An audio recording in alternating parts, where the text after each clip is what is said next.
बिस्मिल्लाहिर्रहमानिर्रहीम। तमाम तारीफें अल्लाह के लिए हैं, वही नेक लोगों का वली है। मैं गवाही देता हूं कि अल्लाह के सिवा कोई भी माबूद बरहक नहीं, वो यकता है, उसका कोई शरीक नहीं। और मैं ये भी गवाही देता हूं कि हमारे नबी मोहम्मद सल्लल्लाहु अलैहि वसल्लम अल्लाह के बंदे और उसके रसूल हैं। या अल्लाह इन पर, इनकी आल और तमाम सहाबाए किराम पर रहमतें, सलामती और बरकतें नाजिल फरमा। अस्सलाम वालेकुम मेरे दोस्तों, मेरी बहनों और मेरे प्यारे भाइयों। क्या आपने अपने नाखूनों पर आधा चांद बना देखा है? और क्या आपने सोचा है कि ये हमारे नाखूनों पर क्यों बना होता है? ये ऐसा सवाल है जो अक्सर लोगों के जहनों में आता है कि हमारे नाखूनों के निचले हिस्से पर यह निशान क्यों होता है और इसका मतलब क्या है। डॉक्टर्स का कहना है कि नाखूनों का इंतहाई हसास हिस्सा होता है और इस हिस्से पर अगर जरा सी भी चोट लग जाए तो पूरा नाखून बेकार हो सकता है। इस छोटे से हिस्से में इंसान की सेहत का कौन सा राज छुपा हुआ है और इसका इबादत से क्या ताल्लुक है, ये जानना इंसान के लिए जरूरी है। आज की वीडियो में आपको इस बारे में मुकम्मल तफसील बताएंगे, लिहाजा वीडियो को आपने स्किप नहीं करना और आखिर तक लाजमी देखना है। वीडियो में आगे बढ़ने से पहले आपसे गुजारिश है कि अगर आपने हमारे चैनल को सब्सक्राइब नहीं किया तो अभी हमारे चैनल को सब्सक्राइब करें और वीडियो को लाइक और शेयर भी जरूर कीजिएगा। प्यारे भाई और मेरी बहनों, कुदरत की हर तख्लीक एक अंदाजे के मुताबिक है और इस कायनात में कोई चीज ऐसी नहीं जो बेमकसद हो। हर चीज का कोई मकसद है। अगर बात की जाए इंसानी जिस्म की तो इसमें भी हर चीज इंसान के लिए अहम है। मसलन हमारे जिस्म में मौजूद खून की बात की जाए तो उसमें भी हर चीज एक तनासुब से पाई जाती है। अगर कोई चीज कम या ज्यादा हो जाए तो इंसान बीमार पड़ जाता है। ऐसे ही कायनात की हर शय की अपनी अहमियत है। प्यारे भाइयों, हम बात कर रहे थे नाखून पर सफेद निशान की, जो चांद की तरह नाखून पर मौजूद होता है। ये निशान दरअसल इंसानी सेहत के बारे में इंसान को खबर देता है। चलिए चलते हैं अपने असल मौजू की जानिब और आपको नाखूनों पर सफेद निशानात के बारे में बताते हैं। प्यारे भाइयों, जिस्म के तमाम आज़ा की अपनी अफादियत है। अगरचे छोटे हों या बड़े, ये तमाम आज़ा अफादियत के लिहाज से अपनी मिसाल आप हैं। लिहाजा जिस्म के किसी भी हिस्से में होने वाली अचानक तब्दीली को कभी भी नजरअंदाज नहीं करना चाहिए। याद रहे कि नाखूनों के निचले हिस्से में जो चांदनुमा निस्फ कतर का सफेद निशान होता है वो आम तौर पर बिल्कुल मामूल की चीज है।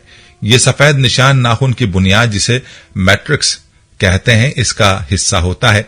अगर ये निशान अचानक गायब हो जाए तो ये जिस्म में आयरन और विटामिन डी की कमी की निशानदही करते हैं और इसमें इनका छोटा होना और धुंधला होना लो ब्लड प्रेशर और थायराइड की जानिब इशारा करता है। माहिरीन का यह भी कहना है कि निशानात के हवाले से उस वक्त फिक्रमंद होने की ज्यादा जरूरत होती है जबकि इसकी एक किस्म लिकॉन्शिया टोटलेस का सामना हो। इस किस्म में पूरा नाखून सफेद हो जाता है और ऐसी सूरत में डॉक्टर से रुजू करना जरूरी होता है, क्योंकि ये संगीन तिब्बी अमराज जैसे गुर्दे फेल होना, अमराज कल्ब या ज़ियाबीतस से मुताल्लिक हो सकता है। अगर ये नाखून पर किसी लकीर की तरह हो तो इस बात की निशानी होती है कि आपने किसी किस्म का जहर इस्तेमाल कर लिया या इसका निशाना बने हैं, मगर खुशकिस्मती से बचने में कामयाब रहे हैं। याद रहे, एक खास किस्म के प्रोटीन से बने ये नाखून हमारे हाथों और पांव की उंगलियों के आखिरी किनारों के मुहाफिजों का काम करते हैं। और अगर बात की जाए नाखूनों पर सफेद निशानात की तो नाखूनों पर पड़ने वाले ये सफेद निशानात दो किस्म के होते हैं। एक वो जो सफेद पिंक हो, ये धब्बों की सूरत में होते हैं, और दूसरे नाखून के निचले हिस्से में चांद की तरह या निस्फ कतर की तरह निशान होता है। पहले हम बात करते हैं सफेद या पिंक निशानात की। अगर ये निशानात सिर्फ एक या दो नाखूनों पर मौजूद हों तो परेशानी की कोई बात नहीं, ये कुदरती या नाखूनों पर लगने वाली किसी चोट का नतीजा हो सकते हैं। लेकिन अगर निशानात तमाम नाखूनों पर नमूदार हुए हैं तो इनकी कोई न कोई वजह हो सकती है। अक्सर औकात ये निशानात किसी नेल पॉलिश के रद्द अमल के बायस भी हो जाते हैं या फिर नेल पॉलिश साफ करने वाले पानी से भी ये दाग नाखूनों पर आ जाते हैं। जिंक, जो कि इंसानी जिस्म में मौजूद होता है, अगर जिस्म में इसकी कमी वाक़ हो जाए तो नाखूनों पर सफेद दाग आने शुरू हो जाते हैं। अगर खाने में लोबिया, दही, पालक और ड्राई फ्रूट शामिल किए जाएं तो जिंक की कमी पूरी हो जाती है। इसी तरह से नाखूनों पर सफेद या पिंक लाइनों का नमूदार होना प्रोटीन की कमी को जाहिर करता है। प्रोटीन की कमी दूर करने के लिए गोश्त, मछली, दूध, लोबिया और दही का इस्तेमाल ज्यादा करना चाहिए। इन निशानात की वजह कैल्शियम की कमी है। ज्यादातर नाखूनों पर सफेद निशानात कैल्शियम की कमी का बायस होते हैं।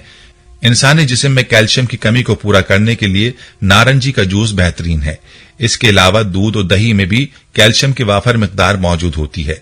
प्यारे भाई और प्यारी बहनों, आपने ये मुलाहिजा किया कि नाखून और नाखून पर मौजूद सफेद निशान इंसानी सेहत के बारे में कैसे निशानदही करने में मददगार साबित होते हैं। याद रखें, वैसे तो नाखूनों में अक्सर उम्र बढ़ने से तब्दीलियां आती हैं। अगर ये अचानक और बहुत नुमायां हो तो डॉक्टर से रुजू करने की जरूरत होती है। आपके इल्म में इजाफे के लिए आपको कुछ ऐसी अलामात बताते हैं जो नाखूनों में जाहिर हों तो ये किसी न किसी बीमारी की तरफ इशारा हो सकती हैं, और इन अलामात के जाहिर होने पर तिब्बी मशवरा जरूरी होता है। इसलिए हर खास और आम के लिए जरूरी है कि उसको इन अलामात के बारे में इल्म हो, ताकि वो किसी बड़ी मुसीबत से पहले ही अपना इलाज करवा सके। नाखूनों में मौजूद सफेद निशानात के अलावा भी कुछ अलामतें नाखूनों पर जाहिर हो सकती हैं। ये अलामात क्या हो सकती हैं, आइए इस बारे में भी आपको बताते हैं। याद रहे कि नाखूनों का रंग बाज औकात पीला हो जाता है।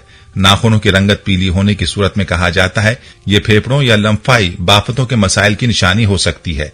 इसी तरह कहा जाता है कि नाखून की सतह पर गहरे भूरे या स्याह रंग की पट्टी का नमूदार होना मुख्तलिफ जिल्दी मसाइल बशमूल जिल्दी कैंसर का नतीजा भी हो सकता है। तो ऐसी सूरत में डॉक्टर से रुजू करें ताकि वो इस हवाले से दुरुस्त तशखीस कर सके। इसके अलावा अगर नाखून का ऊपरी हिस्सा सफेद हो जाए तो ये आमतौर पर उम्र बढ़ने की अलामत होता है। ताहम आप किसी और मर्ज या तिब्बी मसले का शिकार हैं तो डॉक्टर से रुजू करें, क्योंकि ये सफेद नाखून गुर्दों, जिगर या अमराज कल्ब का इशारा भी हो सकते हैं। और अगर नाखून जिल्द की सतह से अलग होना शुरू हो जाए तो ये थायराइड अमराज, गुदुद दरकिया का मर्ज या दीगर ऑटो इम्यून अमराज की वजह से होता है। इन अलामात के जाहिर होने पर चाहिए कि डॉक्टर से रुजू किया जाए और टेस्ट करवाने के बाद अपना इलाज करवाया जाए। प्यारे दोस्तों, नाखूनों के सफेद निशानात और बाकी अलामात के बारे में तफसीलात आपने मुलाहिजा की। आइए अब आपको नाखून तराशने के तरीके के बारे में बताते हैं। याद रहे कि उलमा से हाथ के नाखून काटने के दो तरीके मनकूल हैं। एक ये कि पहले दाने हाथ की छंगली यानी सबसे छोटी उंगली का नाखून काटे, फिर बीच वाली, फिर अंगूठा, फिर मंझली और उसके बाद कलमे की अंगूठी, और बाएं हाथ में पहले अंगूठा, फिर बीच वाली, फिर छंगली, फिर कलमे की उंगली, फिर मंझली, यानी दाएं हाथ में छंगली से शुरू करे और बाएं हाथ में अंगूठे से, और एक उंगली छोड़कर काटे। एक रिवायत में आया है कि इस तरह नाखून काटने से कभी आशोब चश्म की बीमारी नहीं होगी। दूसरा तरीका यह है दाहिने हाथ के कलमे की उंगली से शुरू करे और छंगली पर खत्म करे, फिर बाएं हाथ की छंगली से शुरू करके अंगूठे पर खत्म करे, फिर दाएं हाथ के अंगूठे का नाखून तराशे। प्यारे भाइयों, ये थी हमारी आज की वीडियो। जाने से पहले वीडियो को शेयर लाजमी कीजिएगा। हम ये उम्मीद करते हैं कि आपको हमारी आज की ये वीडियो जरूर पसंद आई होगी। अगर आपको हमारी आज की ये वीडियो पसंद आई है तो आपसे गुजारिश करते हैं कि आप हमारे चैनल को जरूर सब्सक्राइब कर लें और साथ ही लगे बेल के बटन को भी प्रेस कर लें, ताकि आपके पास हमारी आने वाली मजीद मालूमाती वीडियोस का नोटिफिकेशन बर वक्त मिलता रहे। सब्सक्राइब के साथ साथ हमारी वीडियोस को लाइक भी करें और अपनी कीमती राय का इजहार कमेंट्स में जरूर करें।